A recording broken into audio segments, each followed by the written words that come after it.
అందరికీ నమస్కారం అండి. సభకు ఇచ్చేసిన పెద్దలకు పిల్లలకు అందరికీ కూడా స్వాగతం పలుకుతున్నాను. ఇప్పుడు ఈ కార్యక్రమంలో బాలకథ సమ్మేళనం అనేది జరుగుతుంది. దానికి ఇప్పుడు ఇక్కడ ఇచ్చేసిన సోమిడి సుధీర్ 10వ తరగతి ప్రభుత్వ నెహ్రూ మెమోరియల్ ఉన్నత పాఠశాల మలక్పేట నుంచి వచ్చారు. వారిని వేదిక మీద వచ్చి కూర్చోమని చెప్పి ఆహ్వానిస్తున్నాను. ఈ కథ 5 నిమిషాల్లో చెప్పాలండి. ప్రతి ఒక్కళ్ళు చెప్పినప్పుడు వాళ్ళ రచయిత పేరు కూడా చెప్పాలి.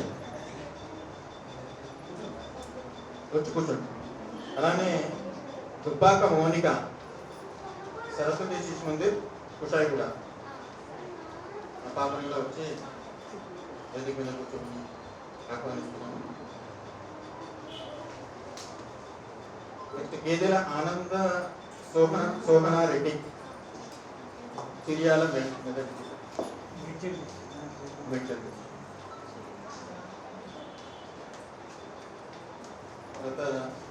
ఈ భారతి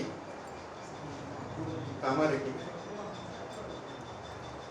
అలానే ఈ లావణ్య బీరంగూడ సంగారెడ్డి జిల్లా.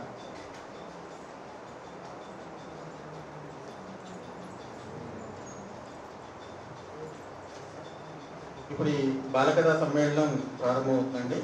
దీంట్లో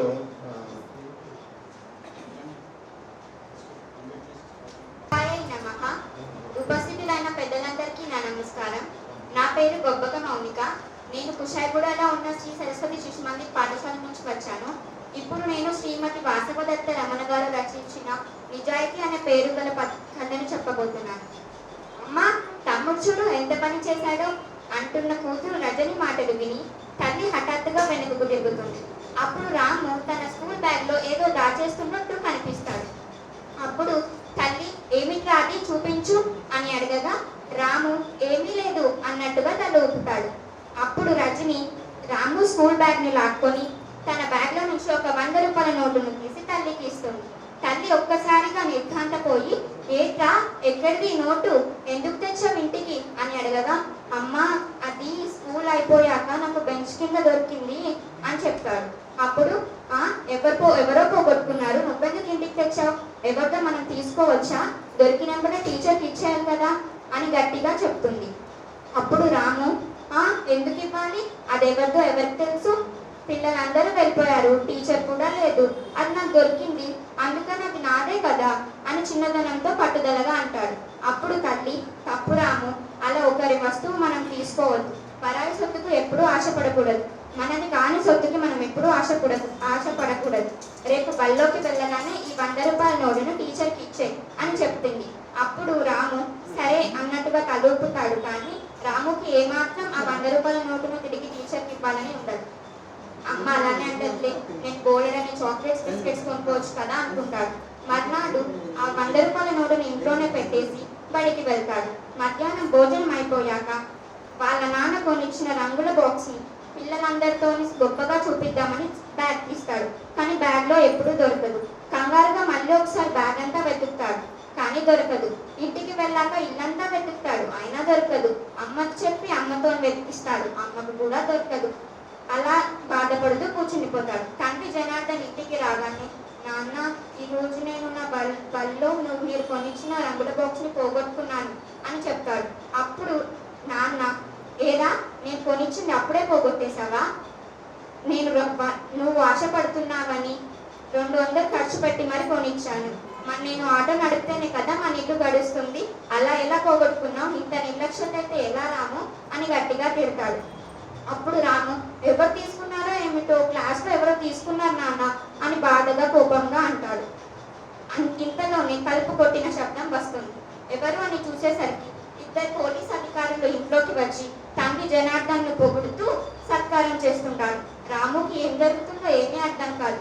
వాళ్ళ అక్క చేయి పట్టుకొని వాళ్ళ అమ్మ వెనకాల నించొని అలానే చూస్తుంటాడు. తర్వాత పోలీస్ అధికారులు తిరిగి వెళ్ళిపోయాక రాము వాళ్ళ నాన్న రాముని ఒళ్ళో కూర్చోబెట్టుకొని జరిగిందంతా చెప్తాడు. ఆ రోజు నేను ఆటో నడుపుతున్నప్పుడు నా ఆటోలో ఎవరో వాళ్ళ విలువైన వస్తువులు, నగలు, డబ్బుని వదిలేసి వెళ్ళిపోయారు. అవి నేను తీసుకోకుండా పోలీస్ స్టేషన్లో అప్పగించాను. అసలైన వాళ్ళు వచ్చి ఈరోజు అవి తీసుకున్నారు. అందుకనే వీళ్ళు వచ్చి నన్ను పొగుడుతూ సత్కారం చేశారు రాము అని చెప్తాడు. అప్పుడు రాముకి ఎంతో గర్వంగా అనిపిస్తుంది. నేను కూడా నాన్నలాగా 10 మందితో మెప్పించుకోవాలి అనుకుంటాడు. మర్నాడు వెంటనే ఆ 100 రూపాయల నోటును తీసుకొని ఫస్ట్ పీరియడ్లోనే టీచర్కి ఇచ్చేస్తాడు. టీచర్ నేను వెళ్ళిపోతున్నప్పుడు బెంచ్ కింద దొరికింది అని చెప్పి ఇచ్చేస్తాడు. అప్పుడు టీచర్, పిల్లలు ఎవరైనా మీ 100 రూపాయల నోటు పోగొట్టుకున్నారా అని అడగగా లాస్ట్ బెంచ్ నుంచి లక్ష్మి గబగబా లేసి, టీచర్ ఆ 100 రూపాయల నోటు నాదే, మా అమ్మ ఫీజు కట్టమని ఇచ్చింది, నేను ఎక్కడ పోగొట్టుకున్నానో కూడా నాకు తెలియదు, కానీ దాని మీద నా రెడ్ ఇంక్ ఉంటుంది, అది మాత్రం నాదే అని చెప్పగా టీచర్ ఆ 100 రూపాయల నోటును లక్ష్మికి ఇచ్చేస్తుంది. టీచర్ రాము వంక అభినందనగా చూస్తూ భుజం తట్టి, పిల్లలు మీరు రాముని చూసి ఎంతో నేర్చుకోవాలి, ఎంత నిజాయితీగా తన 100 రూపాయల నోటును తిరిగి ఇచ్చేశాడు, అందరూ అలానే నిజాయితీగా ఉండాలి అని చెప్పగా క్లాస్లోని పిల్లలందరూ రాముకి చప్పట్లు కొడతారు. అప్పుడు రాముకి గొప్పగా ఏదో సాధించినట్టు అనిపిస్తుంది. లక్ష్మి కూడా వచ్చి రాముకి ధన్యవాదాలు చెప్తుంది. ఇంటికి వెళ్ళాక అమ్మ నా క్లాస్లో అందరూ చప్పట్లు కొట్టారు అని చెప్పగా తల్లి ఎంతో సంతోషపడుతూ బుగ్గ మీద ఒక ముద్దు పెడుతుంది. ముద్దు పెట్టి, అబ్బా ఎంత మంచి పని చేసావు రాము, ఎప్పుడు ఇలానే నిజాయితీగా ఉండాలి అని అంటుంది. ఇదిగో రాము నీ రంగుల బాక్స్ మన ఇంట్లోనే మడత పెట్టిన బుట్టలో ఉంది, నాకు దొరికింది, తీసుకో అని చెప్పగా రాము ముఖంలో ఎంతో వెలుగు వస్తుంది. చూడు ఈరోజు నువ్వు మంచి చేసావు, అందుకే నీకు మంచి జరిగింది, ఎప్పుడు ఇలానే మంచి చేస్తూ ఉండాలి, పర్ల సొత్తుకి మనం ఆశపడకూడదు, బయట దొరికిన వస్తువు ఇంటికి తెచ్చావంటే అది దొంగతనంతోనే సమానం, అది విషంతో సమానం, ఎప్పుడు అలా తేవద్దు అని చెప్తుంది. అప్పుడు రాము తన కలర్ బాక్స్ తీసుకొని బొమ్మలు వేసుకోసాగుతాడు. అప్పుడు తర్వాత ఎప్పుడు రాముకి నీతి పాఠం చెప్పడం కోసమే వాళ్ళ అమ్మే తన కలర్ బాక్స్ ని దాచిపెట్టిందని రాముకి ఎప్పటికీ తెలియదు. కానీ రాము మనసులో మాత్రం ఎప్పుడు నిజాయితీగా ఉండాలని మాత్రం నాటుకుపోతుంది. ధన్యవాదాలు. మౌనిక చాలా బాగా చెప్పావమ్మా. విత్ ఎక్స్ప్రెషన్స్ చాలా బాగా అందరికీ అర్థమయ్యే విధంగా చాలా బాగా చెప్పావు. నెక్స్ట్ సోమిడి సుధీర్ తన కథని చెప్పవలసిందిగా కోరుతాం. అందరికీ నమస్కారం. నా పేరు సుధీర్, సోమిడి సుధీర్. నేను చెప్తున్న కథ చిమ్మపూడి శ్రీరామూర్తి గారు రాసినది. కథలోకి వెళ్తాము. అది 1వ తరగతి క్లాస్. అందరూ పిల్లలందరూ అల్లరి చేస్తున్నారు. మాస్టర్ గారు కూడా రాలేదు. అందరూ అల్లరి చేస్తుండగా బల్ల మీద నుంచి ఏవో వింత శబ్దాలు మాస్టర్ గారు పెట్టుకునే బల్ల మీద నుంచి వస్తున్నాయి. ఏంటా అని పిల్లలు చూస్తున్నారు. అక్కడ ఉన్న కొన్ని గోధుమ రంగు గింజలు మాట్లాడుతున్నట్టుగా, ఏదో లేచి నిలబడి నిటారుగా మాట్లాడుతున్నట్టుగా వినిపించాయి. పిల్లలందరూ ఆ బల్ల చుట్టూ మూగారు. ఏంటా ఇవి, ఎక్కడైనా గింజలు మాట్లాడగలుగుతాయా అని వాళ్ళు విచిత్రంగా చూస్తున్నారు. వాళ్ళకి అర్థం కాలేదు. అక్కడికి వెళ్ళి చూసిన తర్వాత ఆ గింజలు చెప్పగలరా మేమెవరో అని అన్నాయి. అప్పుడు ఆ పిల్లలందరూ మాకు తెలియదే, మాకు తెలియదే అని అన్నాయి. మేమెవరో మీకు తెలియదా అని ఆ గింజలు అన్నాయి. పిల్లలందరూ నిజంగా మాకు తెలియదు అని అన్నాయి. మేము తెలియకపోవడం ఎలా, సరే మేము మీకు ఏమైనా సూచన ఇవ్వాలా, మా గురించి మీకు తెలుసుకోవాలని ఉందా అని ఆ గింజలు అన్నాయి. అప్పుడు పిల్లలందరూ సూచన అంటే ఏంటి అని అన్నారు. ఎందుకంటే వాళ్ళు చదివేది ఇంగ్లీష్ మీడియం కాన్వెంట్ స్కూల్లో చదువుతున్నారు.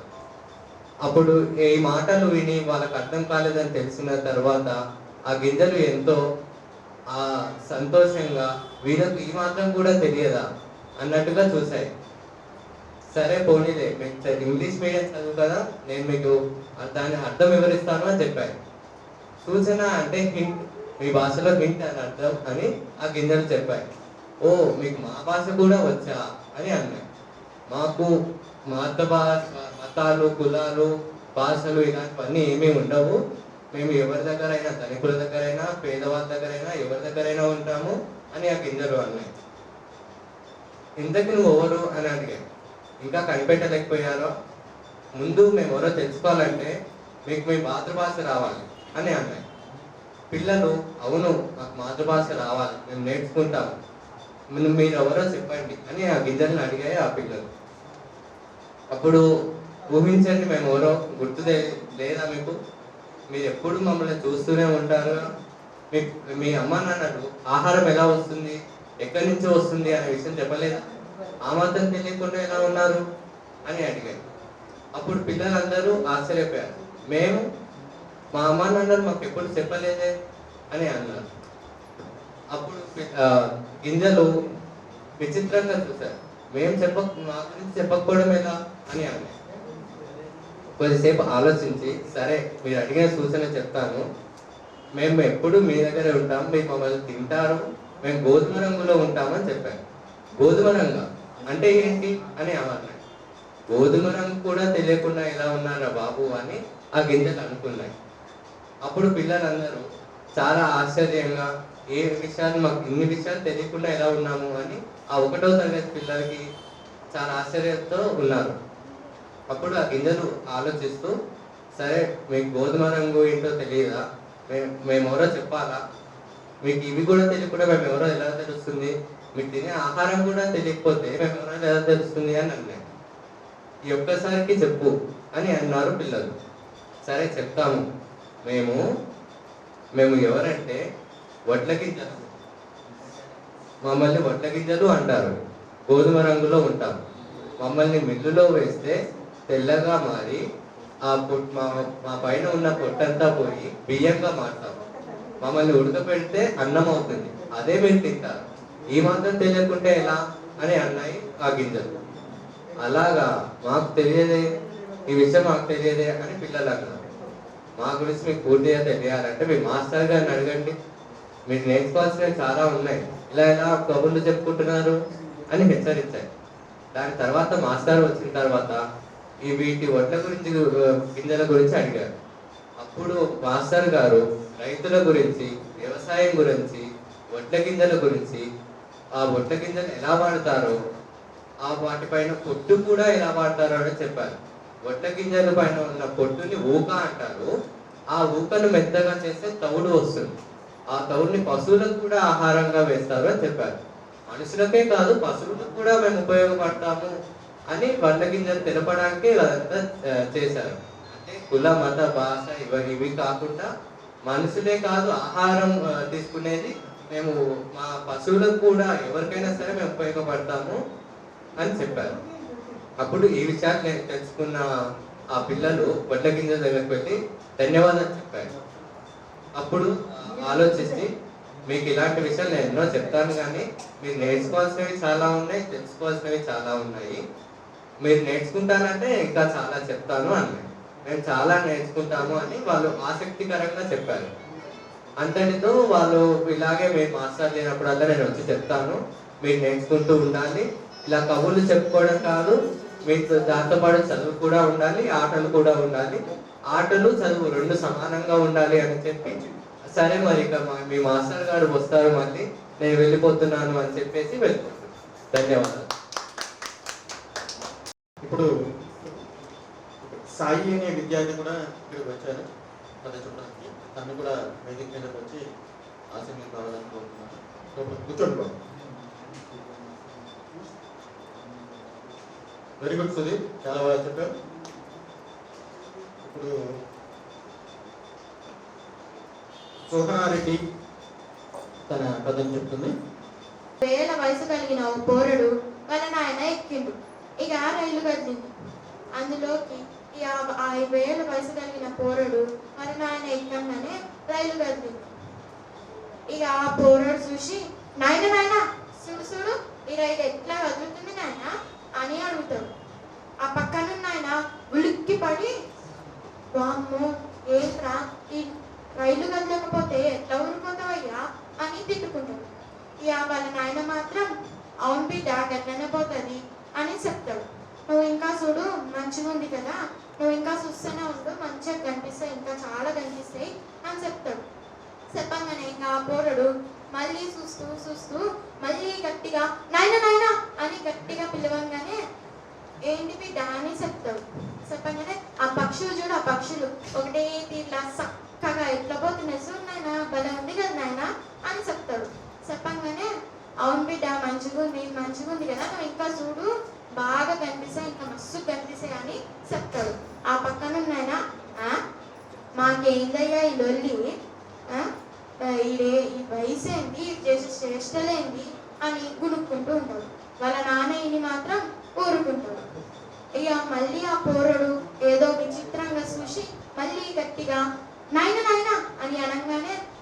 బిడ్డ అని చెప్తాడు, అడుగుతాడు. అడగంగానే ఇంకా ఆ బిడ్డ అటు చూడు అటు చూడు, ఆ చెట్లు ఆ కొండలు ఎట్లా వెనకలికి పారిపోతున్నాయో చూడు నాయన, చూడు ఎట్లా పారిపోతున్నాయో అని చెప్తాడు. చెప్పంగానే అవును బిడ్డ వెంటనే పోతాయి మంచిగా ఉంది కదా అని చెప్తుంటే ఆ పక్కనున్న ఆయనకి చిరాకు లేచి, మాకేందయ్యా ఈ లొల్లి, ఇది ఏంది, ఇది వయసు ఏంది, ఇది చేసే చేష్టలేంది, దిమాగ్ ఇట్లా ఖరాబ్ అయిందా, ఇట్లా బేజా ఉందా లేదా అని గట్టిగా అని చూపించండి సార్, జర చూపించండి డాక్టర్ సాబ్కి చూపించండి అని గట్టిగా అంటాడు.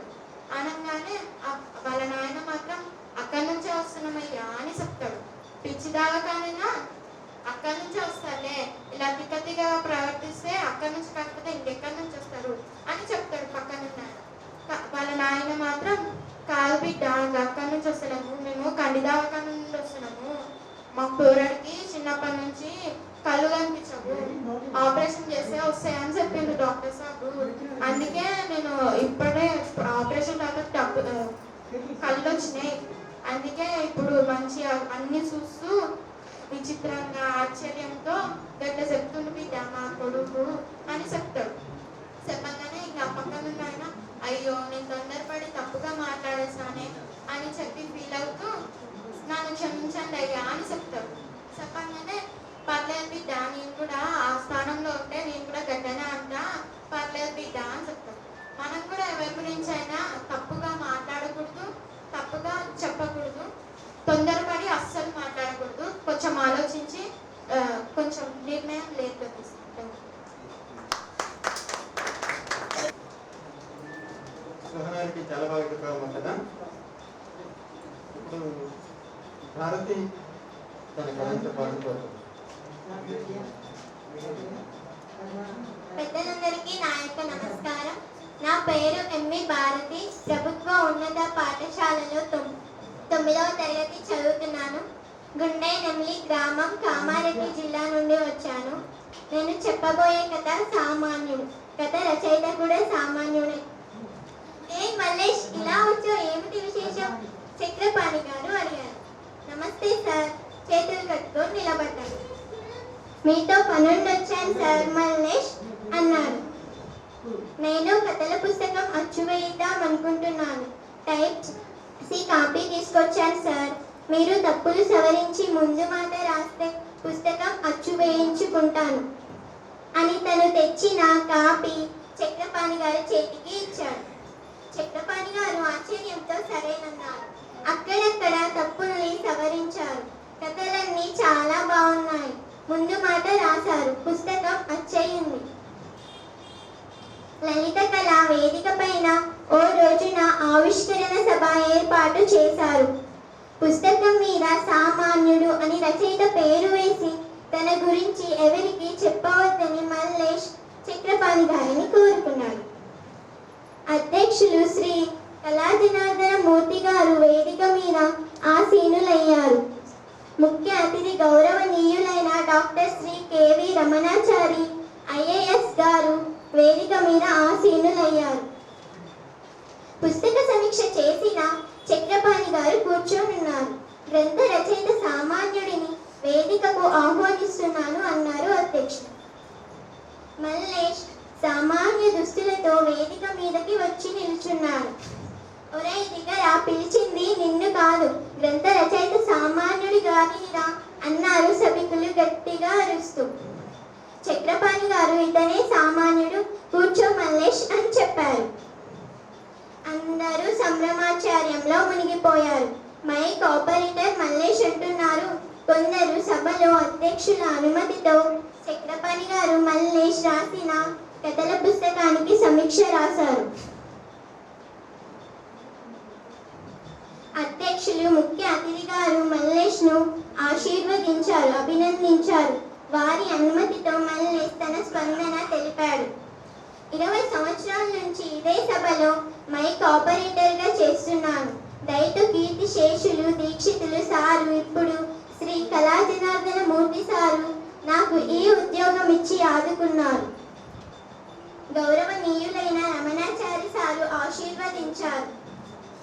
అందరికీ అందరికీ ధన్యవాదాలు. ఈ వేదిక పైన ఎందరో మహానుభావులు గొప్ప ఖ్యాతి పొందారు. ఏది ఎలా ఎప్పుడు ఎంతసేపు మాట్లాడాలో, ఏది మాట్లాడకూడదో, ఏది మంచో ఏది చెడో అన్నీ చూసి అందరినీ శ్రద్ధగా వింటూ ఆ స్ఫూర్తితో ఇది రాశాను. నా సాహసాన్ని మరణించమని వేడుకుంటున్నాను అని ముగించి అతిథులందరికీ పాదాభివందనం చేశాడు. భారతి, చాలా బాగా చెప్పావు కదా, ఎవరు ఊహించను కదా. ఇప్పుడు లావణ్య తన కథ చెప్పాలి. పెద్దలందరికీ నా యొక్క నమస్కారం. నా పేరు ఈ లావణ్య. నేను సంగారెడ్డి జిల్లాలోని ZPHS ఉన్నత పాఠశాల నుంచి వచ్చాను. మా తల్లిదండ్రుల యొక్క పేర్లు ఈ భిక్షపతి, ఈ అనసూయ. మా ఉపాధ్యాయుల గారి పేర్లు స్వరూపరాణి గారు. నేను దాసరి వెంకటరమణ గారు రాసిన రచనలోంచి ఒక కథ చెప్పబోతున్నాను. మలయావతి నగరంలోని ఒక పెద్ద సత్రం ఉన్నది. రాజధానికి వచ్చిపోయే వాళ్ళు ఆ సత్రంలో బస చేయడానికి వీలుగా ఉండేది. ఒకసారి దూర గ్రామం నుంచి వచ్చిన వీరభద్రుడనే ధనికుడు ఆ సత్రంలో బస చేసినాడు. వెంటనే ఆ ధనికుడు గగ్గోలు పెడుతూ బయటకి వచ్చి, అయ్యో నా బంగారు కనకం పోయింది అని సత్రం యజమానికి ఫిర్యాదు చేశాడు. సత్రం యజమాని వీరభద్రుడు అనే ధనికుడు బస చేసిన సత్రాన్ని పరిశీలించాడు. అక్కడ ఏర్పాట్లు చేసే నౌకరు అప్పల సూరి అని తెలుసుకొని అప్పల సూరిని పిలిపించి కంకణం గురించి అడిగాడు. అప్పల సూరి, అయ్యో నాకు ఆ కంకణం గురించి ఏమీ తెలీదు అని అన్నాడు. అప్పల సూరి నౌకరు ఏమి చేసిందో తెలియక సత్రం యజమాని రాజభటులకు కబురు చేశాడు. అప్పల సూరిని బంధించి రాజ్యసభకు తీసుకెళ్లామని అన్నారు. రాజు భటుల ద్వారా విషయాన్ని తెలుసుకొని కొద్దిసేపు ఆలోచించి నిందితుడు దోషి అయినది నిర్దోషి అయినది నిందితుడికి తప్ప వేరే వాళ్లకు తెలిసే అవకాశం లేదని ఆలోచించాడు. కాసేపటి తర్వాత మళ్ళీ ఇంకొక ఆలోచన వచ్చింది. వీరభద్రుని అనే ధనికుడు సత్ర వివరాలను చూసుకునేది అప్పల సూరే కనుక కంకణాన్ని అప్పల సూరే దొంగిలించి ఉండాలి అని అనుకున్నాడు. అలా కానప్పుడు వీరభద్రుడు అప్పల సూరిపై అబద్ధపు ఫిర్యాదు చేసి ఉండాలి. ఇలా ఆలోచించాక కొద్దిసేపటికి రాజుకు ఇంకొక అనుమానం వచ్చింది. ఏదో పని మీద వచ్చిన వీరభద్రుడు అప్పల సూరిపై అబద్ధపు ఫిర్యాదు చేయవలసిన అవసరం ఏముంది అని ఆలోచించాడు. అప్పల సూరి దగ్గరికి వెళ్ళి రాజు, ఒరే దగదగా మెరుస్తున్న బంగారు కంకణాన్ని చూసి ఏదో కక్కుర్తి పడి దొంగిలించావు. నేను నీకు 10 క్షణాల గడువు ఇస్తున్నాను. నేరం ఒప్పుకో, క్షమించి వదిలేస్తాను అని చెప్పాడు. అయినా తొర్రుపడకుండా అప్పల సూరి నిర్భయంగా నాకేమీ తెలీదు అన్నాడు. రాజు ఆ జవాబు విన్నాక తన ఆస్థాన విదీషకుడైన దరహాసుని వైపు కేసి చూశాడు. ఎందుకంటే దరహాసుడు అప్పల సూరిపై ఎలాగైనా నేరాన్ని బయట పెట్టిస్తాడన్న నమ్మకం. అప్పల సూరి దరహాసుని దగ్గరికి వెళ్ళి, ప్రభు నేనేమి చేయలేదు అని అన్నారు. దరహాసుడు అప్పల సూరిని, నీకు నేను కొన్ని ప్రశ్నలు వేస్తాను, సమాధానం చెప్పు అని అన్నారు. దరహాసుడు విభూషణుడు ఎన్ని రోజుల కిందట సత్రంలో బస చేసినాడు అని అడిగారు. ఇప్పటికీ 3 రోజుల కిందట అన్నాడు అప్పల సూరి. ఎన్ని ప్రశ్నలు వేసినా లాభం లేకపోయింది. బయట పడకపోయేసరికి దరహాసుడు రాజు దగ్గరికి వెళ్ళి, రాజు ఈయన నిర్దోషి, ఎన్ని ప్రశ్నలు వేసినా తడబడకుండా తొర్రుపడకుండా అన్ని నిజాలే చెప్తున్నాడు అని అన్నాడు. రాజు ఒక చిరునవ్వు నవ్వి దరహాసునితో, నేరం బయటపడకుండా చిరునవ్వు నవ్వుతూ అలా నేరాన్ని కప్పి ఉంచవచ్చు కదా అని అన్నాడు రాజు. అవును ప్రభు, ఇది నిజమే. నోట్లో ఉప్పు ముక్కలు వేసుకొని అచ్చం బెల్లం ముక్కలు నమిలినట్టుగా భ్రాంతి కలిగించేవాడికి ఎన్ని సన్మానాలైనా అర్హత పొందవచ్చు కదా. అప్పల సూరి నేరం చేసిన ఇంత గొప్ప నటుడి మనం ఎలా వదులుకోగలం? ఈయనకు బంగారు కనకం చేసి మీ బహుమతిగా ఇవ్వండి అన్నాడు దరహాసుడు. వెంటనే అప్పల సూరి, ప్రభు నన్ను క్షమించండి, నేనే ఆ బంగారు కనకాన్ని దొంగిలించాను. ఈ నేరాన్ని నేను బయట పెట్టలేకపోవడానికి కారణం, నేను మనసులో ఏదైనా నిర్భయంగా అనుకుంటే అది చేసి చూపిస్తాను, అందుకే నేరాన్ని బయట పెట్టలేకపోయారు అన్నాడు అప్పలసూరి. వెంటనే దరహాసుడు చప్పట్లు చాచుతూ, ప్రభు, దొంగ దొరికాడు కదా, చూసారా, బంగారు కంకణానికి కక్కుర్తి పడి నేరాన్ని బయట పెట్టకుండా ఉన్నాడు అని అన్నాడు దరహాసుడు. రాజు అప్పలసూరికి యావజ్జీవ కారాగార శిక్ష విధించాడు. కోపంతోనైనా పని సాధించలేమేమో కానీ తెలివితో మాత్రం ఏ పనినైనా సాధించగలం. థ్యాంక్ యూ, ధన్యవాదాలు. విద్యార్థి ఇక్కడికి వచ్చారంటే కథ చెప్పడానికి వాళ్ళని పిల్లవాడిని వేదిక మీదకు రమ్మని కోరుతున్నాం. పెద్దలందరికీ నమస్కారం. అందరికీ శుభ సాయంత్రం. నేను మేడ్చల్ డిస్ట్రిక్ట్ జెడ్పిహెచ్ఎస్ కొత్తపేట పాఠశాల నుంచి వచ్చాను. 10వ తరగతి చదువుతున్నాను. నేను చెప్పబోయే కథ నేటి గాంధీ రేపటి పౌరుడు. ఈ కథని కొత్తపల్లి హృదయ బాలు గారు రాశారు. రామపురం అనే గ్రామంలో గాంధీ, ఇతని తల్లిదండ్రులకు లేక పుట్టిన ఒక పుత్రుడు. అతని తల్లిదండ్రులు చాలా పేదవారు, కూలీ నాలి చేసుకుని బతికేవారు. ఒకరోజు తన తండ్రి పొలంలో పనిచేస్తుండగా పాము కాటుకు మరణిస్తాడు. అప్పుడు అతని తల్లి తన కొడుకుని ఎలాగైనా మంచి విద్యాబుద్ధులు నేర్పి అతని జీవితానికి ఒక మంచి మార్గాన్ని చూపాలని ఆ ఊరి పాఠశాల ప్రధానోపాధ్యాయుడైన మాస్టర్ గారిని వేడుకుంటుంది గాంధీ తల్లి. గాంధీ చదువులో మంచి ఉన్నత స్థానంలో కలిగినవాడు. ఆ గాంధీని మాస్టర్ గారు, నీకు గాంధీ అనే పేరు మీ నాన్న ఎందుకు పెట్టారో తెలుసా అని అడుగుతారు. అప్పుడు గాంధీ, నాకు తెలియదు మాస్టర్ గారు, ఎందుకో అని అంటారు. అప్పుడు మాస్టర్ గారు, తెల్లదొరల నుండి మన దేశానికి స్వాతంత్రం తేవడానికి ఎంతో ప్రథమ వ్యక్తిగా నిలబడి అందరినీ ఒకే ధాటిగా తెచ్చి పోరాడి మనకు స్వాతంత్రం తెచ్చిన మహా గొప్ప వ్యక్తి పేరు అది. ఆయన అంటే మీ నాన్నకు గాంధీ గారు చాలా ఇష్టం, అందుకే నీకు గాంధీ అనే పేరు పెట్టారు అని చెప్తారు. మరి మీ నాన్న పెట్టిన పేరు, మరి ఆ గాంధీ తాత గారి పేరు నిలబెట్టాలి కదా, ఆ బాధ్యత నీ మీద ఉంది కదా అని మాస్టర్ గారు అంటారు. అప్పుడు గాంధీ, మాస్టర్ గారు, నేను ఏదైనా తప్పు చేస్తే నాకు చెప్పండి, నేను ఇంకోసారి ఆ తప్పును జరగకుండా చూసుకుంటాను అని అంటారు. ఒకరోజు ప్రార్థనా సమయంలో గాంధీ ఒక బహుమతిని తీసుకొని ఆ మాస్టర్ గారికి ఇవ్వడానికి వెళ్ళి మాస్టర్ గారికి ఇస్తారు. ఆ బహుమతిని చూసి మాస్టర్ గారు చాలా సంతోషపడతారు.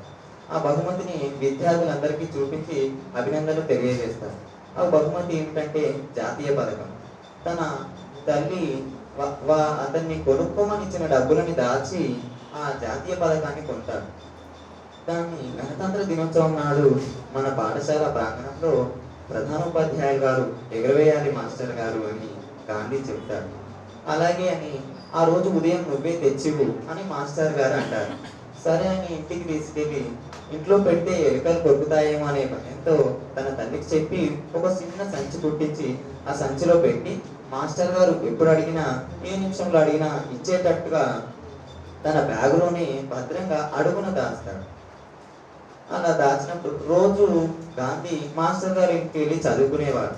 అలా ఒకరోజు సెలవు కావడంతో ఇంటి దగ్గర ఉన్న గాంధీని తన తల్లి కాసిని బాగా ఎండబెట్టిన మిరపకాయలను కారం అట్టించుకురమ్మని పంపిస్తుంది. అలా వెళ్ళిన గాంధీ మాస్టర్ గారి ఇంటికి పాఠశాలకు మధ్యలో సందులో మొదట్లోనే ఉంటుంది ఆ మిల్లు. ఆ మిల్లు దగ్గరకు వెళ్ళి కారం డబ్బులు ఇచ్చి మిల్లు యాజమానికి చెప్పి అలాగే మాస్టర్ గారి ఇంటి దగ్గరికి వెళ్తాడు. పుస్తకం మర్చిపోయాను. వెళ్ళి అలా మాస్టర్ గారి పుస్తకం అడిగి కొన్ని లెక్కలు అడిగి చెప్పించుకోగానే బాగా మబ్బు చేస్తుంది. విపరీతమైన వాన పడుతుందేమో అన్న సందేహంతో మాస్టర్ గారు గాంధీ నువ్వు ఇక ఇంటికి వెళ్ళని పంపిస్తారు.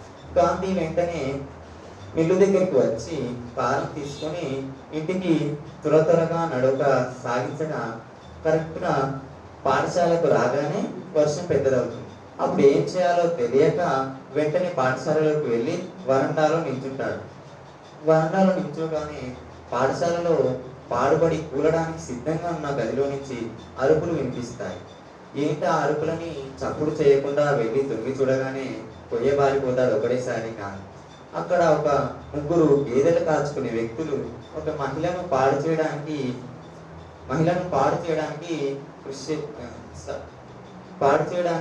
చూస్తున్నారు. ఆ మహిళ వారితో పోట్లాడుతుంది. వీలైనంత శక్తి, తనకున్న శక్తి మేరకు పోట్లాడుతుంది. ఇద్దరు వ్యక్తులు ఆమెను గట్టిగా చేతులు పట్టుకున్నారు. ఒక వ్యక్తి ఆమె మీదని కొడుతున్నాడు.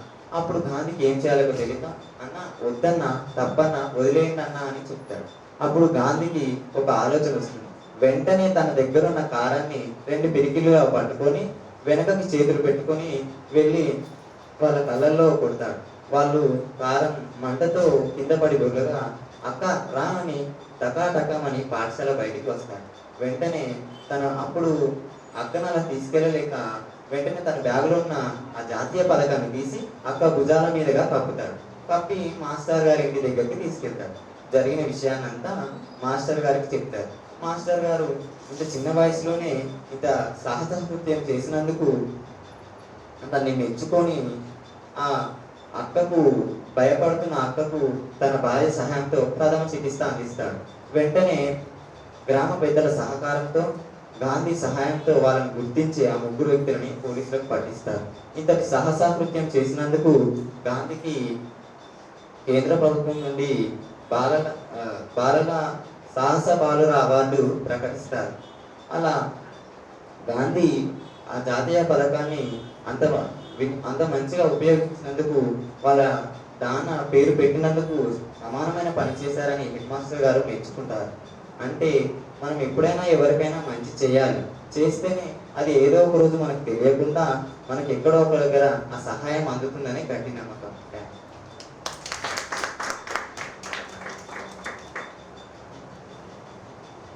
ఇప్పుడు యువరాజు తన కథని వినిపిస్తాడు. ముందుగా ఇక్కడికి చేరువచ్చిన పెద్దలందరికీ నా శిరస్సు నుంచి నమస్కారం. నా పేరు కోట యువరాజ్. నేను 10వ తరగతి చదువుతున్నాను. మా తెలుగు ఉపాధ్యాయురాలు గారి పేరు తిరుమల సునీత గారు. నేను చెప్పబోయే కథ ఏమిటంటే మరుపురాని కథ. అనగనగా ఒక పాఠశాల ఉంటుంది. ఆ పాఠశాలలో పిల్లలు ఎక్కడ చూసినా ఒకటే విషయం, ఏ క్లాస్ పిల్లలను చూసినా ఒకటే విషయం ముందుకునే ఉంటుంది. 4వ, 5వ క్లాస్ పిల్లలైతే ఒక లీడర్ని పెట్టుకొని చక్కగా పేరు రాయించుకుంటున్నారు. అక్కడే వచ్చిందండి చిక్కంతా. ఆ పాఠశాలలో వాసు అనే ఒక పిల్లవాడు ఉన్నాడండి. ఆ పిల్లవాడు చుట్టూ మిగతా క్లాస్ పిల్లలందరూ చూసావా వాసు, మేము మంచిగా పేరు రాయించుకుంటున్నాం. పేర్లు ఎందుకంటే ఆనంద్ సార్ అని పాఠశాలలో ఒక మంచి ఉపాధ్యాయులు ఉన్నారండి. ఆ సారు రిటైర్డ్ అయిపోతుంటే అందరూ కంపాస్ బాక్సుల్లో, చొక్కాలాలు జేబుల్లో ఉంచిన డబ్బులన్నీ తీసి అందరూ పేర్లు రాయించుకుంటున్నారండి. ఇక వాసు గారికి చూసావా మేము మంచిగా పేర్లు రాయించుకుంటున్నాం, నీ కాడేమో ఏమీ లేవు అని కాళ్ళ ఎగరేస్తున్నాడు. అయితే వాసు గారికేమో మస్తు అవమానంగా అయిపోతుందండి. మరి వాసు ఏమో మధ్యాహ్నం స్కూల్లో భోజనం పెడతారు కదండి, ఆ భోజనం కూడా సరిగ్గా తినబుద్ధి కాక తినలేదు. ఇక సాయంత్రం అయిపోయింది, ఇంటికి వచ్చేసాడు. పుస్తకాల సంచి మూలన పడేసి ఏడుస్తా ఉన్నాడు. అయితే ఈ వాసు వాళ్ళ తాతగారి పేరు గురవయ్య. ఈ గురవయ్య గారు ఈ వాసు చేసే పనంతా చూసి, అయ్యో బిడ్డ ఏం బిడ్డ బాధపడుతున్నాడు, ఏమైంది బిడ్డకు అనుకుంటా ఉన్నాడండి. అయితే ఏమైంది బిడ్డ, ఎందుకు ఇట్లా బాధపడుతున్నావు, మంచిగా ఉండడు, ఎందుకు ఇట్లా బాధపడుతున్నావు అనుకుంటా మంచంలో కూర్చోబోయాడు. పాప ముసలాయని కదా, మంచంలో కూర్చోబోయి కింద పడ్డాడు. కింద పడేసరికి వాసు చుట్టుకున లేచి ముసలాయని మంచిగా కూర్చోబెట్టి ఇక వెళ్తున్నాడండి. అయితే ఆగు బిడ్డ, చెప్పలేని ఏమైంది బిడ్డ, ఎవరైనా కొట్టిండ్రా తిట్టిండ్రా, మంచిగా ఎప్పుడు లేడు పిల్లలే చందనాలు పెట్టేటోడివి, ఏమైంది బిడ్డ, ఏమైంది, ఎవరైనా కొట్టారా చెప్పు, నా బుజ్జి కదూ, నాకన్నా కదా అని అడుగుతాం కదండి. మనం అంతా అడిగేసరికి ఇక వాసు మళ్ళీ ఏడుస్తున్నాడు. ఏమైంది బిడ్డ, అసలు జరిగింది చెప్పు అనగానే ఏడ్చుకుంటా, తాత ఇంకో మా క్లాసు మా బల్లో తాత ఆనంద్ సార్ అని ఒక మంచి ఉపాధ్యాయుడు ఉన్నాడు తాత, ఆ సారు రిటైర్ అయిపోతుంది తాత, ఆ సారు చాలా మంచోడు తాత, ఆ సార్ రిటైర్ అయిపోతుంటే మిగతా విద్యార్థులందరూ మంచి బహుమతులు కొనాలని చక్కగా తెచ్చుకుంటున్నారు తాత, ఆ కాడేమో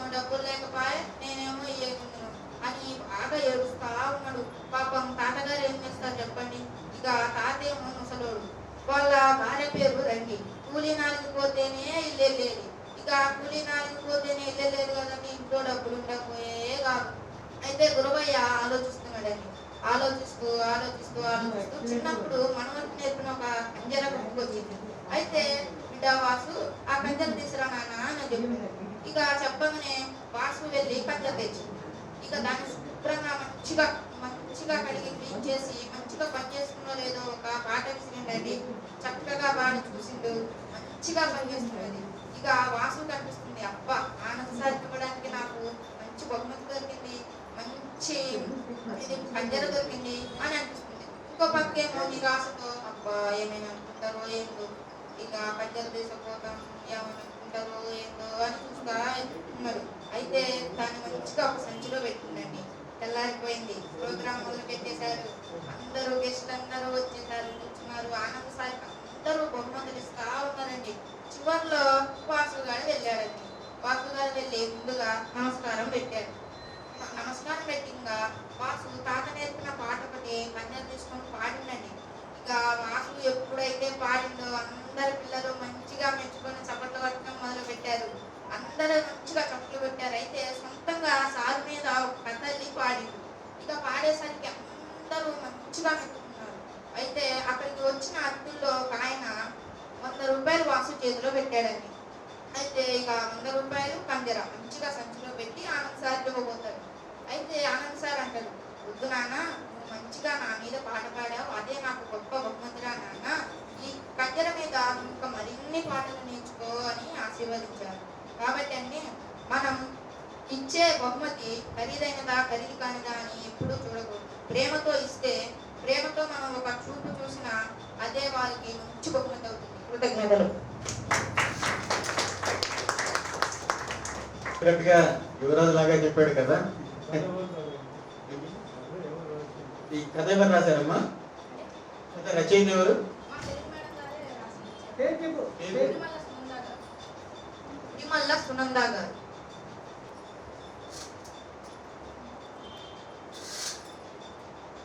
ఇక్కడ వచ్చిన పెద్దలందరికీ నమస్కారాలు. నా పేరు సముద్రాల ఆశ్రిత. నేను వికాస భారతి స్కూల్లో 10వ తరగతి చదువుతున్నాను. ఇప్పుడు నేను చెప్పబోయే కథ పరోపకారం. దీని రచయిత శ్రీ ప్రతాప వెంకట సుబ్బారాయుడు గారు. రామాపురంలో నివసించే వరన్న వెంకన్న అనే 2 అన్నదమ్ముళ్ళు ఉండేవారు. అన్న వరన్నది తనకున్న దాంట్లో 10 మందికి పెట్టే గుణం. తమ్ముడు వెంకన్న తన గురించి తప్ప ఎవరి గురించి ఆలోచించడు. కానీ అన్నయ్య అంటే ప్రాణం. అన్నయ్య దాన ధర్మాలన్నీ నిశ్చితంగా గమనిస్తున్న వెంకన్న ఒకరోజు అన్నయ్యతో, అన్నయ్య, నువ్వు ఇలా నీకున్నదంతా దాన ధర్మాలు చేస్తూ పోతే ఆఖరికి నీకంటూ ఏమీ మిగలదు. అప్పుడు నువ్వు చేయి చాచి అడిగినా నీకంటూ ఏమీ మిగలదు. ఆఖరికి నీ సహాయం పొందిన వారైనా సరే ముఖం చాటేస్తాను. దానికి వరన్న, ఒరే తమ్ముడు, నాకు నువ్వెంతో బయటి వాళ్ళు అంతే, సరే దానికి ప్రతిఫలం ఆశించను. రేపో నాడు నువ్వు అన్న పరిస్థితే వస్తే ఎవరిని తప్పు పట్టవు. బహుశా ఆ స్థితిలో కూడా ఒకసారి దూర ప్రాంతమైన రత్నాపురానికి వెళ్ళారిద్దరు. పని పూర్తి చేసుకొని తెలుగు ప్రయాణంలో ఉండగా జోరున వర్షం మొదలైంది. అక్కడే ఉన్న అమ్మవారి గుడిలో తలదాచుకున్నారు. ఇద్దరికి బాగా ఆకలేస్తుంది. అప్పుడే పూజ పూర్తి అవ్వడంతో పూజారి పెట్టిన కొద్దిగా ప్రసాదం తినేసరికి ఆకలి మరింత ఎక్కువైంది. అలసటతో విశ్రాంతి తీసుకోవాలనిపిస్తుంది. అదే సమయంలో అక్కడికి వచ్చిన ఒక వ్యక్తి వీళ్ళ వంక తదేకంగా చూస్తూ దైవ దర్శనం చేసుకొని వెళ్ళిపోయాడు. అప్పుడు వెంకన్న, అన్నయ్య, అతనెవరో తెలుసా? పున్నయ్య. కిందకేడాది వ్యాపారం చేసుకుంటానని డబ్బు సహాయం కోరి ఊరి వాళ్ళందరినీ కలిశాను. అందరికంటే ఎక్కువ డబ్బు నువ్వే ఇచ్చావు. ఇప్పుడు చూసావా మనం ఎవరినో తెలియనట్టుగా పలకరించకుండా ఎలా వెళ్ళిపోయాడో. మాట సాయం వరకు పర్వాలేదు, కానీ డబ్బు సహాయం చేయొద్దంటే నువ్వు విన్నావా అని అన్నాడు వెంకన్న. అవునా, ఇంతసేపటి దాకా నువ్వు అతనివరని ఆలోచించావా? నేనైతే తర్వాత మర్చిపోతాను. మనం చేసిన సహాయం ఊరికే పోదు. ఆ ఫలితమే నేను. ఇంతటి వర్షంలోనూ మనం తడవకుండా తలదాచుకునేందుకు ఈ అమ్మవారి గుడిలో మనకింత చోటు దొరికింది. అది చాలదా? సరే గాని వర్షం తగ్గాక బయలుదేరుతాం. అంతటి వరకు కాస్త ఓపిక పట్టు అని అన్నాడు భరత్. కొద్దిసేపటికి పున్నయ్య కంగారుగా వచ్చి, ఇందాక మిమ్మల్ని ఇద్దరిని చూసినప్పటి నుంచి నా మనసులో లేదు. మిమ్మల్ని పలకరించకుండా వెళ్ళినందుకు నన్ను క్షమించండి. మా ఇల్లు ఇక్కడికి దగ్గరే. మా ఇంటికి తీసుకెళ్లేందుకు ఎటువంటి బండ్లు దొరకవు. ఇక్కడికి దగ్గరలో ఉన్న మా మిత్రుడి ఇంటికి వెళ్ళి బండి తీసుకొచ్చాను. దయచేసి మా ఇంటికి రండి. వర్షం తగ్గే వరకు మా ఆతిథ్యం స్వీకరించారు. మీరే గనక ఆ రోజు సహాయం చెయ్యకపోతే నేను ఇక్కడ వ్యాపారం చేసుండేవాడిని కాదు. పున్నయ్యను తప్పుగా అర్థం చేసుకున్నందుకు వెంకన్న సిగ్గుపడ్డాడు. అన్నయ్య లాంటి వాళ్ళను పున్నయ్య వాళ్ళ ఇంటికి పిలిచిన, పున్నయ్య మాట్లాడకుండా వెళ్ళినా, వాళ్ళ ఇంటికి ఆహ్వానిస్తున్నా కూడా ఒకేలా ఉన్న అన్నయ్య ముఖంలో దేవుణ్ణి చూశాడు వెంకన్న. అందుకే అప్పటి నుంచి 10 మందికి సహాయపడాలని మనసులో స్థిరంగా నిర్ణయించుకున్నాడు వెంకన్న. అన్నయ్యతో కలిసి ప్రశాంతమైన మనసుతో పున్నయ్య వాళ్ళ ఇంటికి బయలుదేరాడు వెంకన్న. సహకరించిన పెద్దలకి నా యొక్క నమస్కారాలు. నా పేరు కే నందిని. నేను 10వ తరగతి చదువుతున్నాను. ఉన్నత పాఠశాల జిల్లా పరిషత్ హై స్కూల్. నేను సరళనగర్ నుంచి వచ్చాను. నేను హాస్టల్లో చదువుకుంటాను. సుభాష్ గుప్తా సార్ గురువు వాళ్ళ దగ్గర నేను ఉంటాను. అక్కడి నుంచి నేను ఇప్పుడు కథ చెప్పడానికి వచ్చాను. కథ పేరు పుస్తకం విలువ తెలియజేసేది. అనగనగా ఒక రాజు ఉంటాడు. ఆ రాజుకి పుస్తకాలు సేకరించే అలవాటు ఉంటుంది. ఆ రాజుకి మంచి పుస్తకాలు ఎక్కడ కనపడా ఏ దేశంలో ఉన్నా ఎంత డబ్బైనా ఇచ్చి ఆ పుస్తకాలను తెప్పించి తన రూమ్ లో భద్రపరుచుకునేవాడు. తనకు మంచి పుస్తకాలు ఎక్కడ కనపడినా చదువువాడు, కానీ ఆ పుస్తకాలను తన రూమ్ లో పెట్టుకుంటాడు. అలా చాలా పుస్తకాలు తన రాజ్యంలో విలువైన పుస్తకాలని రాజు ఇంటికే చేరుకుంటాయి. ఆ రాజు ఊరిలో ఒక పండితుడు ఉండేవాడు. ఆ పండితుడికి పుస్తకాలు చదివే అలవాటు చాలా ఉంటుంది. తనకి పుస్తకాలు చదవడం అంటే చాలా ఇష్టం.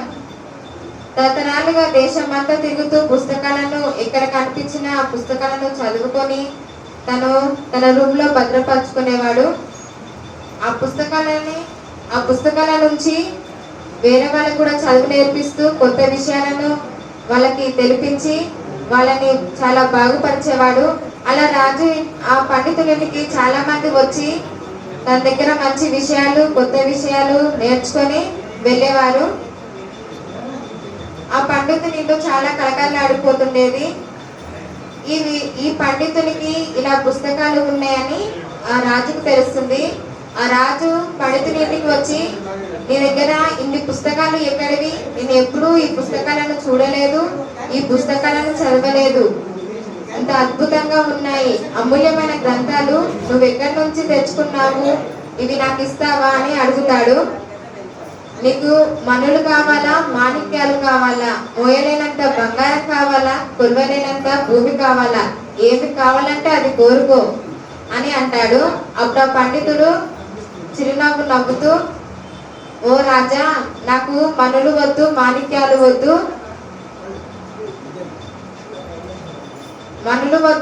మాణిక్యాలు వద్దు, కానీ నేను ఎవరికి ఇవ్వను. ఇది మా పూర్వీకుల నుంచి వస్తున్న ఆస్తి.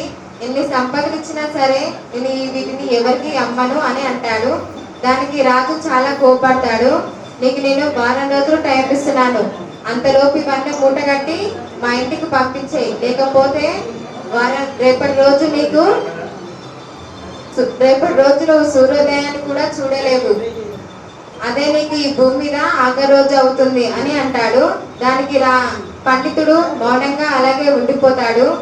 చుట్టుపక్కల ఉన్న వాళ్ళందరూ ఆ రాజు చూసావా ఆ పండితుడిని ఎలా తిడుతున్నాడో, అహంకారి, స్వార్థపరుడు అనుకుంటూ అందరూ తిడతారు. ఆ పండితుడు చాలా ఆలోచిస్తాడు. అప్పుడు చుట్టుపక్కల ఉన్న వాళ్ళందరూ నీ ప్రాణాలు నిలబెట్టుకో, తనకు ఆ పుస్తకాలన్నీ ఇచ్చేసేయని పదే పదే చెప్తుంటారు. ఆ పండితుడు అన్ని మూట కట్టేసి ఆ పుస్తకాలన్నీ బండలో నింపుతాడు. అవి 60 బండ్లు అవుతాయి. రాజు ఏమో ఎదురు చూస్తుంటాడు, ఈ రోజు వస్తాయి, రేపు వస్తాయి. అలా వారం రోజులు గడిచిపోయాయి. ఇంకా పుస్తకాలు రావట్లేదు ఏంటని భటులను పిలిచి, ఇలా రండి, మీరు పండితుల దగ్గరికి వెళ్ళి బంధించి ఆ పుస్తకాలన్నీ తీసుకొని రండి అని చెప్తాడు. ఆ భటులు వెళ్ళేసరికి రూమ్ లో ఒక పుస్తకం కాదు కదా, కాగితం ముక్క కూడా కనిపించదు. బీరువాలన్నీ వెక్కిరిస్తుంటాయి. ఆ పండితుల్ని బంధించి రాజు దగ్గర తీసుకెళ్లి విషయం అంతా చెప్తాడు. రాజు, నీకెంత ధైర్యం, నువ్వు నా మాటకి విలువివ్వవా? నేను ఈ ఊరికే రాజుని, నీకెంత ధైర్యం, అసలు నువ్వు ఇంత పని చేస్తావా అని అంటాడు. ఆ పండితుడు అంటాడు, ఓ మహారాజా, మనిషి మరణించినా పర్వాలేదు కానీ జ్ఞానం మరణించకూడదు అని చెప్తాడు. ఆ మాటలు విన్న ఆ రాజుకి చాలా ఆనందం వేస్తుంది. అప్పుడు తను చాలా ఆలోచిస్తాడు. ఒకరి దగ్గర ఉంటే ఆ పుస్తకాలు ఎవరికి జ్ఞానం కలదు, అలా ఊరు బాగుపడలేదు, సమాజానికి ఒక పేరు ఉండదు, ఉపయోగం ఉండదని ఆలోచిస్తాడు. ఆలోచించుకొని నిర్ణయం తీసుకుంటాడు. ఆ పండితునికి, సరే నేను గ్రంథాలయాన్ని నాకు ఏమీ వద్దు అని అంటాడు. అలా వాళ్ళందరూ మంచిగా అయిపోయి ఒక పెద్ద ఆ ఊరిలో ఒక పెద్ద అద్భుతమైన గ్రంథాలయాన్ని పెట్టి తను అనువదించిన గ్రంథాలన్నీ ఆ గ్రంథాలయంలో అనువదిస్తారు. అనువదించి ప్రజలకి మంచి చదువు నేర్పిస్తూ, ప్రజలకి అలా చదువుకోవడానికి అవకాశం కల్పిస్తూ, మంచి విషయాలను నేర్పిస్తూ ఆ గ్రంథాలయానికి ఆ పండితుడిని అధికారిగా నియమిస్తారు. ఇంతటితో నా చిన్న ఉపన్యాసాన్ని ముగిస్తున్నాను. ఏమైనా తప్పులు ఉంటే నాకు ఖండించండి. నా పేరు జయలక్ష్మి. నేను డిగ్రీ ఫస్ట్ ఇయర్ చదువుతున్నాను, వనితా డిగ్రీ కాలేజ్. నేను హాస్టల్ నుండి వచ్చాను. నేను చెప్పబోయే కథ పేరు దిక్కులేని. అది ఒక ఆశ్రమం. ఆశ్రమంలో గురువు గారు 30 మంది శిష్యులకు చదువు చెప్తుంటారు. తెలుగు, సంస్కృతం అనే భాషలు మాత్రమే కాకుండా రామాయణ, భారత, మహాభారతం, వేదాలు, ఉపనిషత్తులు, పురాణాలు ఇలా అన్ని ఆ శిష్యులకు నేర్పిస్తుంటారు. ఆ శిష్యులకు ఆహారం, వసతి కూడా గురువు గారే ఉచితంగా ఇచ్చారు. అయితే ఆ శిష్యులు ఎంతో భక్తి శ్రద్ధలతో గురువు గారి చెప్పే బోధనలు వింటుంటారు. ప్రతిరోజు అధ్యయనం చేసి గురువు గారికి నేర్చుకున్నది అప్పగిస్తారు. 5 సంవత్సరాలు గడిచింది. ఓ రోజు గురువు గారు, నాయనల్లారా, నేను మీకు నేర్పదగిన విద్యని నేర్పించాను. ఇక మీ ఊరికి, మీ గ్రామాలకు వెళ్ళి నేర్చుకున్న విద్యని ప్రజలకి పెంపొందించండి అని చెప్తుంటారు. ఆ శిష్యులు సరే అంటారు. అక్కడ నుండి ఆ శిష్యులు వెళ్ళి, గురువు గారు, మేము కొన్నాళ్ళ పాటు మీ దగ్గరే ఉండి ఇంకా జ్ఞానాన్ని పెంపొందించుకుంటాము, కొన్నాళ్ళ పాటు మీ దగ్గరే ఉంటాము అంటారు. అయితే గురువు గారు సరే అంటారు. వేరే ఆశ్రమం నుండి వచ్చిన ఒక విద్యార్థి, అతని పేరు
వాయవ్యం అని మొత్తం 8 దిక్కులు అని చెప్తాడు.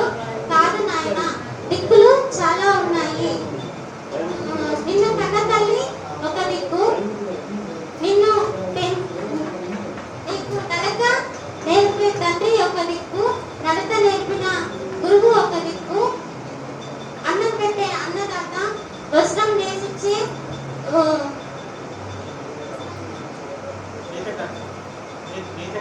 పద్మశాలి, ఈ ఇల్లు కట్టే మేస్త్రి, ఇలా ఎంతో మంది నీకు సత్కరిస్తారు. వాళ్ళు వీళ్ళంతా మనకి దిక్కులే. ఒకరి సహాయం లేకుండా మనం జీవితంలో ఎదగలేము. కాబట్టి అందరితో కలిసి ఉండాలి, అందరికీ కృతజ్ఞులమై ఉండాలి అని గురువు గారు చెప్తారు.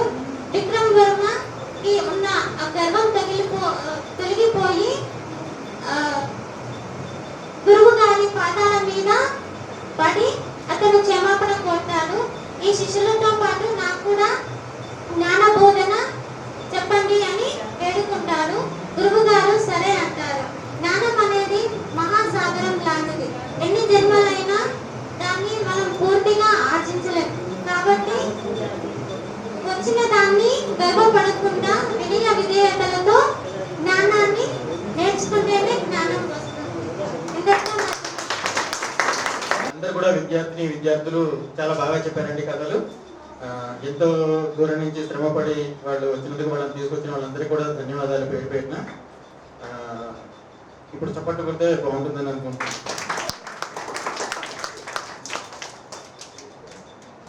అలానే ఎవరైనా దేశభక్తి గీతాలు వచ్చి ఉంటే పాడొచ్చండి. విద్యార్థులు ఇక్కడ ఉన్న వాళ్ళందరూ ఎవరైనా కూడా.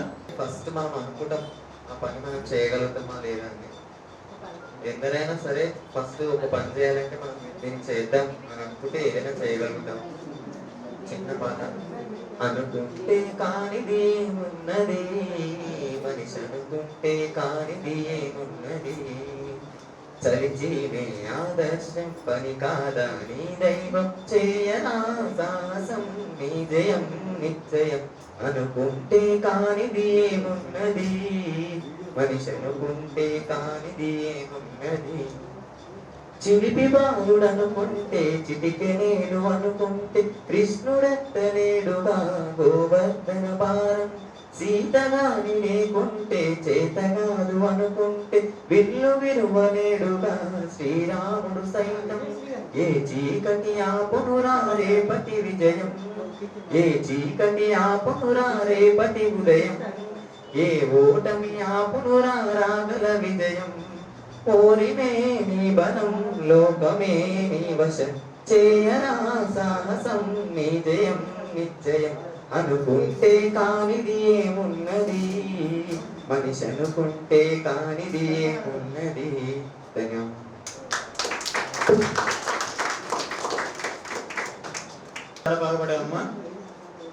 ఇప్పుడు శ్రీమతి కె విజయశ్రీ గారిని ఒక పాట వినిపించవలసిందిగా కోరుతున్నామండి. నమస్కారం. పిల్లలందరికీ ఆశీస్సులు. చక్కని అవకాశం అండి. వేదాంత వీధులలో విహరించు గిరిధారి, ఏదిరని మురళి ఉదర ఒకసారి. వేదాంత వీధులలో విహరించు గిరిధారి, ఏదిరని మురళి ఉదర ఒకసారి, ఏదిరని మురళి ఉదర ఒకసారి. పండు వెన్నెలరే ప్రణవనాదమే హాయి, పండు వెన్నెలరే ప్రణవనాదమే హాయి. నింగి వెలుగెగదోయి నిర్మల సుఖదాయి, నింగి వెలుగెగదోయి నిర్మల సుఖదాయి. వేదాంత వీధులలో విహరించు గిరిధారి, ఏదిరని మురళి ఊదర ఒకసారి. ఎందు దాగినావు ఏ వాడనున్నావో, ఎందు దాగినావు ఏ వాడనున్నావో అందముగ నామృణ ఆడర గోపాల అందముగ నామృణ ఆడర గోపాల నందగోకుల పాల నారద మునిలోన నందగోకుల పాల నారద మునిలోన సాంద్ర సద్గుణ జాల శాస్త్రి మానసలోన వేదంత వీధులలో విహరించు గిరిధారి ఏదిర నీ మొరళి ఉదర ఒకసారి ఉదర ఒక్కసారి.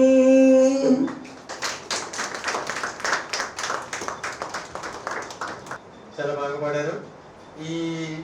ఈ పాట మేము కూడా ఇంట్లో పాడుకుంటూ ఉంటాం. మా నాన్నగారు వాళ్ళు మాకు నేర్పారు ఎప్పటి నుంచి. ఇప్పుడు భైరవశర్మ గారిని తన గాత్రం వినిపించాల్సిందిగా కోరుతున్నాం. సభకు నమస్కారం. మాట మనిషి వంటిది, పాట పక్షి వంటిది. మాట నడుస్తుంది, పాట పక్షిలాగా దిగంతాల వరకు ఎదిగిపోతుంది. సాయి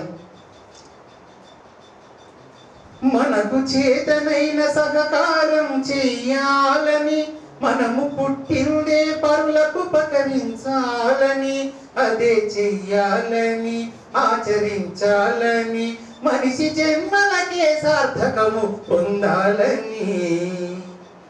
చెయ్యాలండి చిన్న సాయము, వచ్చేనండి ఎంతో పుణ్యము. చెయ్యాలండి చిన్న సాయము, వచ్చేనండి ఎంతో పుణ్యము.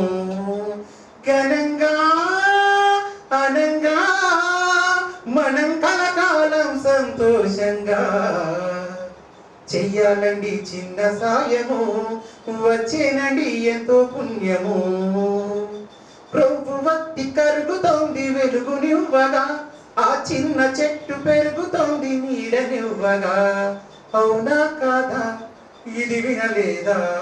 కొండవాగు పారుతోంది భూమి తడపగా, ఆ భూమి తల్లి పగులుతోంది పంటనివ్వగా.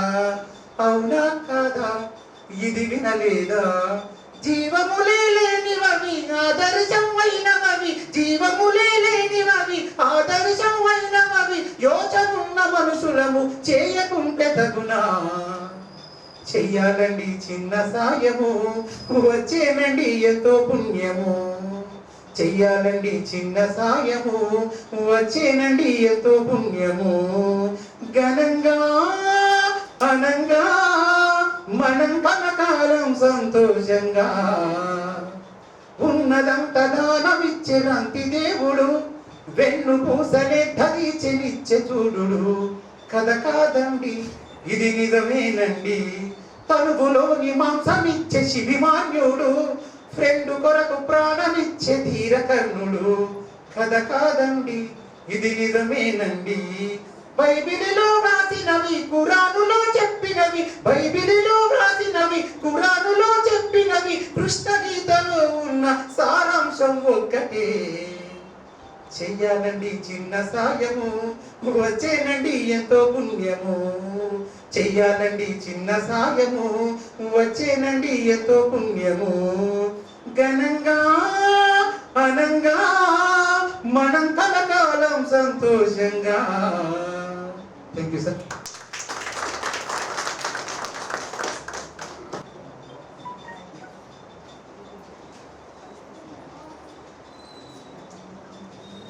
ఏం చదువిది ఎంత చాలున్నది, ఏం విద్యది ఎంత బాగున్నది.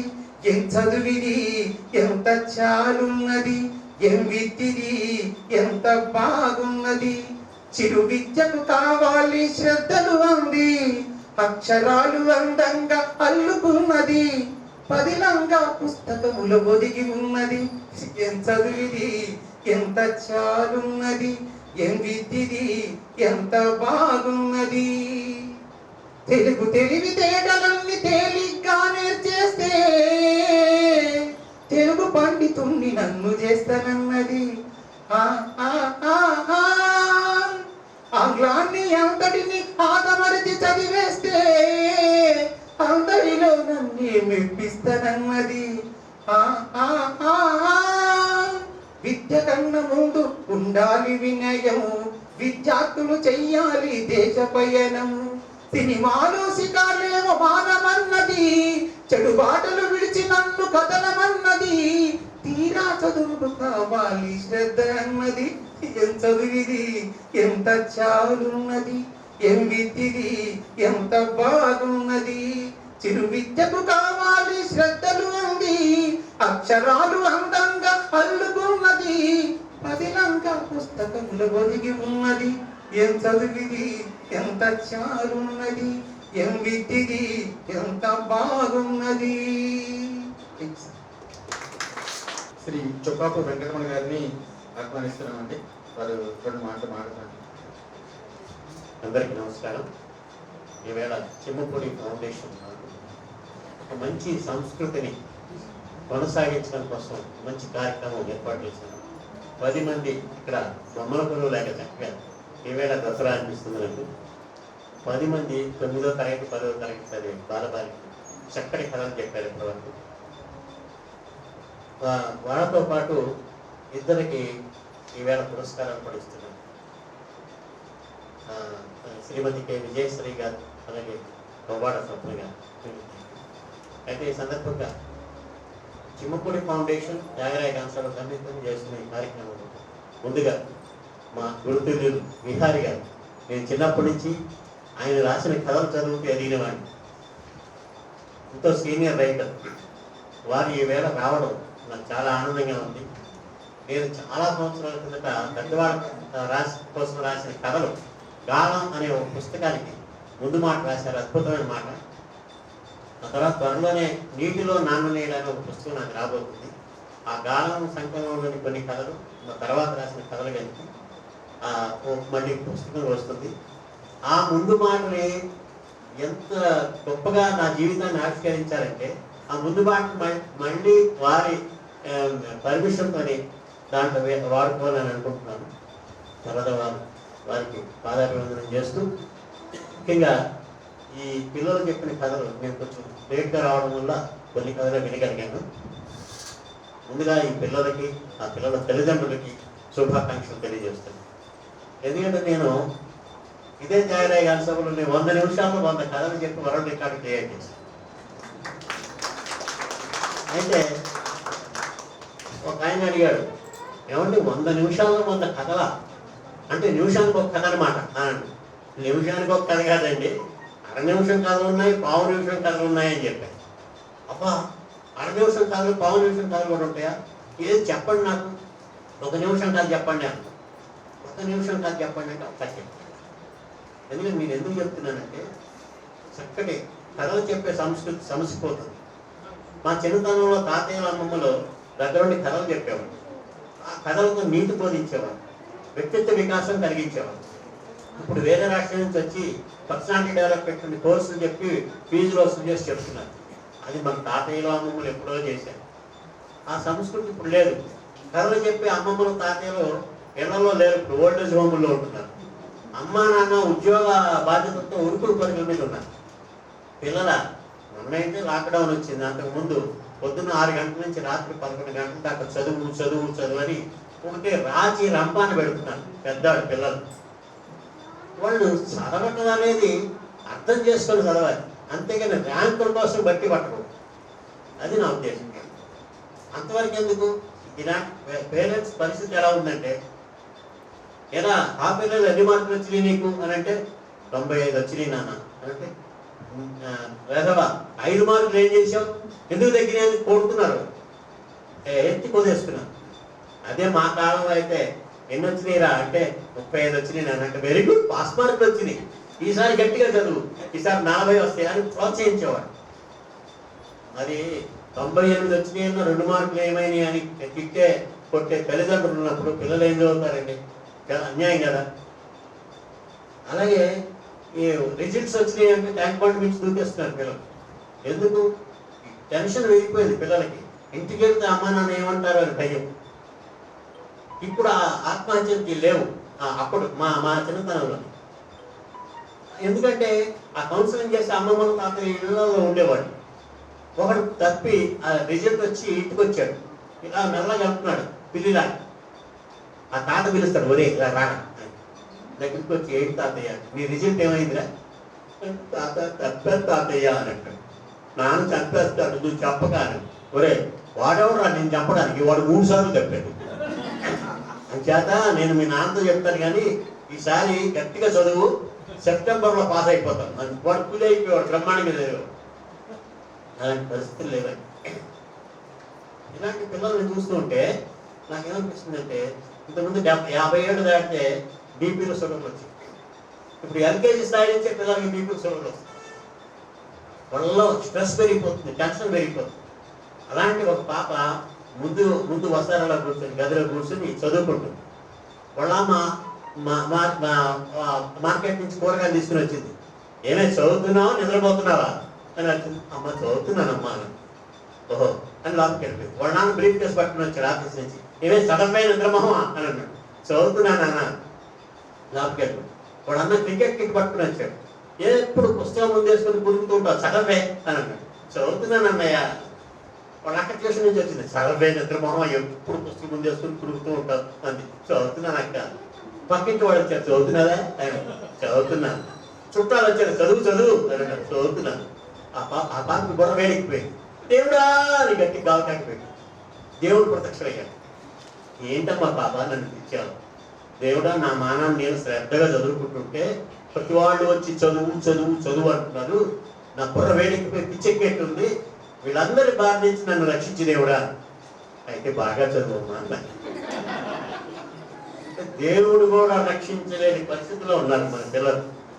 వాళ్ళని చూస్తే జారేస్తూ ఉంటుంది. అంతవరకు ఎందుకు? ఒకసారి ఒక పెద్ద మనిషి గుడి దగ్గరికి వెళ్ళాడు, ఒక విగ్రహం ఉంటే. దేవుడా నేను ఆర్థిక ఇబ్బందుల్లో ఉన్నాను, వారం రోజుల్లో నాకు 10 లక్షల రూపాయలు లేకపోతే ఆత్మహత్య చేసుకోవాలి. ఎందుకంటే మా అమ్మకి దీర్ఘవ్యాధి, ఆపరేషన్ చేయించాలి, 3 లక్షలు కావాలి. మా తమ్ముడికి ఉద్యోగం వేయించాలి, 2 లక్షలు కావాలి. మా చెల్లెలికి పెళ్లి చేయాలి, 5 లక్షలు కావాలి. అంటే మొత్తం 10 లక్షలు వారం రోజుల్లో లేకపోతే నేను చచ్చిపోవడం ఖాయం.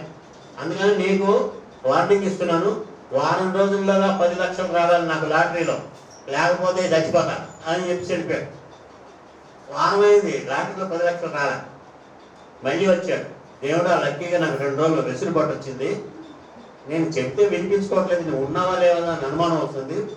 ఈసారి చెప్తున్నాను, 2 రోజుల్లోగా నాకు లాటరీలో 10 లక్షలు రాకపోతే ఇక్కడ తలబద్దలు కొట్టుకొని చచ్చిపోతాను. వెళ్ళిపోయాడు. 2 రోజులు అయింది, 10 లక్షలు రావాలి లాటరీ. వచ్చి తల బాదుకుంటున్నాడు. దేవుడు ప్రత్యక్ష భక్త ఏమీ నీ కోరిక అన్నాడు. ఏమిటి స్వామి మరి ఇంత లేటా? నేను వారం రోజులు టైం ఇచ్చాను, లాటరీలో 10 లక్షలు రాను. 2 రోజులు టైం ఇచ్చాను, అప్పటికీ రాలేదు. మరి చావకి ఏం చేస్తాను? అందుకే తలబద్దలు కొట్టుకుంటున్నాను. ఒరే దౌర్భాగ్యడా, ముందు లాటరీ టికెట్ కొనరా అంటే మన వాళ్ళు ఐఏఎస్లు ఐపీఎస్లు ఏదేదో అయిపోవాలి, కానీ దానికి కావాల్సిన ప్రయత్నాలు చేయరు మన వాళ్ళు. లాటరీలో 10 లక్షలు రావాలంటే లాటరీ టికెట్ కొన్నారు కదా ముందు. అలాగే వాళ్ళు గొప్పవాడు కావాలంటే బాగా చదవాలి, ఆ కోర్సుకు సంబంధించిన వ్యవహారం బాగా తెలుసుకోవాలి. అది అంచేత నేను ఆ రోజు 100 నిమిషాల్లో 100 కథలు చెప్పాను కదా. ఆ కథలో మొదటి కథ ఏంటంటే, ఒక పిల్లి ఉంది. ఆ పిల్లి పక్కూరికి చదువుకోవడానికి బయలుదేరి దారిలో దానికి ఒక కుక్క ఎదురైంది. పిలిబావా ఎక్కడికి వెళ్తున్నావు పిలిబావా? పక్కూరికి చదువుకోవడానికి చెప్తున్నాను తను. ఓ ఆ మాత్రం నాకు పక్కూరు వెళ్ళాలా? నా దగ్గర చదువుకో, నేను చదువు చెప్తా. ఆహా అలాగా, అయితే మ్యావను అంది పిల్లి. ఆ కుక్క అని అంటే నేను మ్యావను బయట నువ్వు పోపో అంటున్నావు, మ్యావన్నావు కాదు కదా, నాకేం చదువు చెప్తావు పోపో అని ముందుకెళ్ళి ఒక కోడి ఎదురైంది. పిలిబాబా ఎక్కడికి వెళ్తారా పిలిబాబా అని. పక్కూరికి చదువుకోవడానికి వెళ్తున్నాను. అవునా, మరి నా దగ్గర చదువుకోవచ్చు కదా, చదువు చెప్తా. అయితే మ్యావను అని. ఆ కోడి ఏమో అంటే నేను మ్యావనమంటే కొక్కరొక్క అంటున్నావు, నాకేం చదువుతా పోపో అని వెళ్ళిపోయింది. ఒక ఆవు ఎదురైంది. పిలిబావా ఎక్కడికి వెళ్తున్నావు పిలిబావా? పక్కూరికి చదువుకోవడానికి వెళ్తున్నాను. ఆ మాత్రంలోనికి పక్కూరడాగా నా దగ్గర చదువుకో, నేను చదువు చెప్తా. అయితే మ్యామ్ అన్నది. ఆవేమో అంబా అంబా అంబా అంది. నిన్ను మ్యావనమంటే నువ్వు అంబా అంటున్నావు, మ్యావన్నం చేత నాకేం చదువుతావు పోపు అని నా పిల్లి పక్కూరికి వెళ్ళి ఒక ముసలి పిల్లి దగ్గర చదువుకొని తిరిగి ఇంటికొచ్చు. దీన్ని బట్టి మనకి ఏమర్థం అవుతుందంటే మాతృభాషలో చదివితేనే బాగా అర్థం. పిల్లికి పిల్లి భాషలో చెప్పాలి, ఆవుకి ఆవు భాషలో చెప్పాలి, కోడికి కోడి భాషలో చెప్పాలి. ఇది నిమిషం కదండి అన్నాను. అతను టైం చూసుకున్నాడు, నిమిషం వచ్చిందండి, నిమిషానికి కొన్ని సెకండ్ తక్కువే. అయితే అర నిమిషం కాదు చెప్పండి అన్న. ఓహో అర నిమిషం కాదు చెప్పాలి అని ఇంకో కథ విసిరా. అదేంటంటే నేను వెళ్తా ఉన్నాను, ఒక స్కూల్ వదిలేశాను, పిల్లలందరూ వెళ్ళిపోయారు.